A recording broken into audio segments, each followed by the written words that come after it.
بسم الله الرحمن الرحيم. أعوذ بالله من الشيطان الرجيم. سورة آل عمران آیت نمبر 26. بسم الله الرحمن الرحيم. قل تو يا اے پیغمبران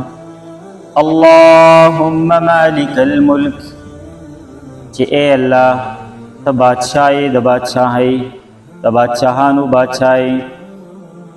تؤتی الملک من تشاء ورکه بادشاہی هغه چا لرا چاته چې وغواړي.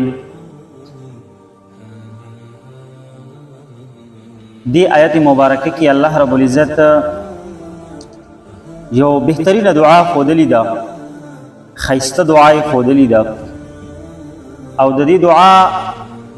او د دې آیت مبارکه پس منظر او شان نزول داو چې کله رسول الله صلی الله علیه وسلم په صحابه باندې مهنت کو داغي ایمانونه جوړ شو او د هغې نه بعد مدینه ته هجرت وشو، نو الله رب العزت یکه بعد دیگر هغې ته فتوحات نصیب کړه. د غزوه بدر فتح او د کافرانو شکست، غزوه احد کی کافرانو ته شکست،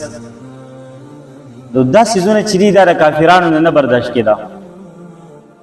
دې سیزونه چې دي د هغې په زړونو کې یو غم پیدا کړی او د مسلمانانو روزانه ترقی، اسلام کی ترقی، په ایمان کی ترقی، د هغې د ریاست مزید خورېدل، دا داسې خبرې وې چې دا د کافرانو د قریش نه، د قریش د مکو نه بالخصوص نه برداشت کېدي. صحیح ده که نه؟ نو هغې داسې وکړله چې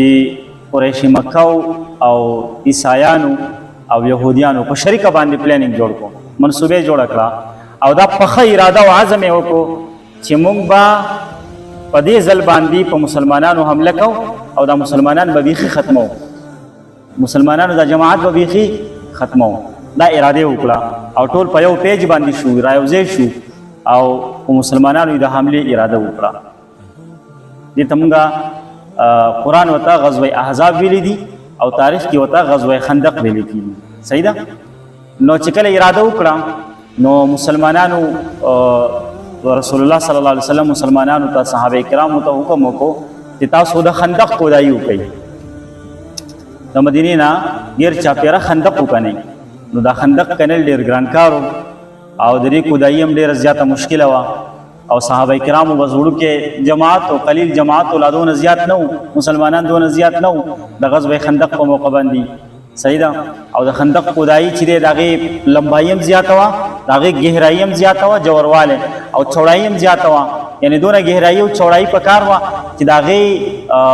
سورلی چې کوم دی نو هغه عبور نه کي، پار یې نه کي، روا پې نه وړي، دشمن پې روا نه وړي، داسې په کار وه او وخت ډېر کم دی. د جنگ حالات دي، سوچ کوا د جنگ حالات دي. رسول الله صلی الله علیه وسلم حکم وکړو، صحابه کرام لګیا شو انتهایی په مهنت او مشقت سره، د لسو صحابه جماعت ته به یو ځای میلاو شو، یو ځای به دونه دې ځای نه دې ځای پورې به تاسو خدایي کوئ، دې ځای نه دې ځای پورې به تاسو خدایي کوئ. دا ځایونه تقسیم شو. رسول الله صلی الله علیه وسلم به حیثیت فرد هغې په خپله هم په دې کودایي کې شرکت وکړو. نبي علیه السلام به په خپله باندې هم کار کوو او صورتحال دغه وخت کې داسې و چې دوی ته به د دې دپاره ټایم نه میلاوېدو چې د خندق نه راوځي او لاړ شي کور ته، هلته روټۍ موټۍ وخوري بیا راشي. حتی چې د صحابو نه د نبي علیه السلام نه پکې منځونه قضا کړي. یو مشکله مرحله وه، یو سخته مرحله وه، خو بس د الله تعالی نصرت او مدد و ایمانی قوت او طاقت و چې هغه خندق چې دی د هغې کودایي شروع او کمپلیټ هم شوه. نو د خندق دا کودایي چې کله شروع وه نو په دې کې یو جماعت د صحابو داسې و چې د هغې په حصه کې یو داسې کاڼی راغی چې د هغې کاڼي ماتول ډېر زیات ګران و. هغې ډېر زیات وس او کوشش وکړو خو هغه کاڼی مات نه شو. نو حضرت سلمان فارسي رضی الله تعالی عنه یې ولېږو په رسول الله صلی الله علیه وسلم پسې چې داسې یو کاڼی راښکاره شوی دی او هغه نه ماتېږي. نبي کریم صلی الله علیه وسلم په هغه موقع باندې تشریف راوړو. رسول الله صلی الله علیه وسلم په خپل دست مبارک کې کودا واغسته او غزار یې ورکړو هغې کاڼي ته، چې یو غزار یې ورکړو د هغې نه داسې چنګارې او شعلې اوچتې شوې او هغه شعلې د ډېر لرې لرې پورې لاړې رسول الله صلی الله علیه وسلم فرمایل چې په دې شعلو کې ماته الله تعالی د فارس دا غ خلقو محلات او امارات خودله په دې شعلو بیا بل کو دل راواچول کانه ټوټه ټوټه شو او دا غینم شعلې وختي او شعلې خوري شوې رسول الله صلی الله علیه وسلم فرمایل چې په دې شعلو کې ماته د شام محلات او امارات خودلې په نظر رااله دریم کانه چې کله راواچو دا غینم کوداله دا غینم شولې او چتی شوي چې هغه نو چتی شوي رسول الله صلی الله علیه وسلم فرمایل چې پدې کې ماته د صنعاء یمن محلات او عمارات الله تعالی او کودلا او به صحابه ته فرمایل چې تاسو له زیره در کوم خوشخبری در کوم چې زما امت هغه په دې تمام علاقو باندې غالب راځي دا ټول علاقې به دغه پلاس فتح کیږي دا زیره ورکو چې کله رسول الله صلی الله علیه وسلم دا زیره ورکو او دا خبر منافقین ته ورسېدو يهوديان ته ورسېدو نو هغه مذاق شروع کړ استهزاء او ټوکې شروع کړې چې دې ته وګوره چې د خپل دفاع نشي کولای د خپل دفاع لپاره خندق کني لګیا دي او خبرې د صنعاء یمن او د شام او د فارس کوي دا ټوکې مذاق او دا غپ شپ او دا مسخري شروع کړې نو الله رب العزت دا آیت نازل کړ آیت نازل کو او پیغمبر ته و فرمایل چې دا دعا کوا او دې خلکو ته ګویا دا پیغام ورکا چې بادشاہي ورکول او بادشاہي اغستل د الله په قبضه قدرت دا د انسان د وسکار نه دی عزتونه ورکول او ذلیل کول دا هم د الله په قبضه قدرت کې دي دا د انسان د وسکار نه دی د چانه بادشاہي اخلي او چاله ورکي نو هغه خلک چې هغه په سونو کاله بادشاہي کړي او په شام کې په فارس کې په یمن کې هغه د سونو کاله هغه اقتدار تسنش شو تباہ برباد شو ختم شو او تاریخ وکتلا چې مسلمانانو ته الله رب العزت دا ټول علاقې ورکړي ابو بکر صدیق رضی الله عنه په زمانه کې چې کوم لخرې رواني شوی وي دا کوم لخرو د روانه کولو حکم چې رسول الله کړو نبی علی سلام بیا وفات شو او بکر صدیق رضی الله عنه لخرې روانه کړي یو لخر لاړو فارس طرف ته کسرا او یو چې دی هغه لاړو چرته شام ته